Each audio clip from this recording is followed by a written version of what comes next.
અમરેલી જિલ્લાના લીલિયા મોટા બૃહદ ગીરમાં એશિયાઈ સિંહોના રહેણાંક વિસ્તારમાં પાછલા કેટલાય સમયથી વાઘણિયા, ટીમડી, ભોરિંગડા, કાંકરજ સહિતના વિસ્તારોમાં કોઈપણ પ્રકારની મંજૂરી વગર સરકારી પડતર, સરકારી ખરાબો, ગૌચર જમીનમાંથી ગાંડા બાવળની આડમાં મોટા પ્રમાણમાં દેશી બાવળ સહિત દેશી કુળના વૃક્ષો મોટા પ્રમાણમાં કપાઈ રહ્યા છે. આ અસામાજિક પ્રવૃત્તિ અટકાવવા સ્થાનિક લોકો દ્વારા માંગ કરવામાં આવી હતી.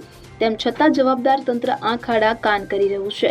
ગત રાત્રિના સમયે લીલિયા પોલીસ સ્ટેશનના પીઆઈ એમડી સાળુકેની સૂચના અને પીએસઆઈ વાયએમ જાડેજાના માર્ગદર્શન હેઠળ લીલિયા પોલીસના પોલીસકર્મી મહેશભાઈ ચૌહાણ, અમીનભાઈ જુનેજા નાઇટ પેટ્રોલિંગમાં હતા. દરમિયાન પોલીસે ચોક્કસ બાતમી મળતા ભોરિંગડા લીલિયા માર્ગ પરથી બિનકાયદેસર દેશી બાવળના લાકડાનો જથ્થો ભરી પસાર થતું એક આઈસરના વાહન ચાલક જયંતિભાઈ કલાભાઈ મકવાણા, રહેવાસી ભારાપરા, તાલુકો તળાજા, જિલ્લો ભાવનગરને રોકી પૂછપરછ કરતા લાકડાનો જથ્થો ભોરિંગડાથી ભર્યો હોવાનું જોવા મળી આવ્યું છે. જેને લઈને પોલીસે આઈસરમાં દેશી બાવળનું 9 ટન લાકડું કિંમત ₹45,000 તેમજ આઈસર ટ્રક કિંમત ₹4 લાખ મળી કુલ ₹4,45,000નો મુદ્દામાલ ચાલકની અટકાયત કરી કાયદેસરની કાર્યવાહી હાથ ધરી છે.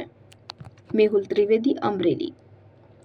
હવે જુઓ દેશ દુનિયાની તમામ ખબરો તમારી આંગળીના ટેરવે.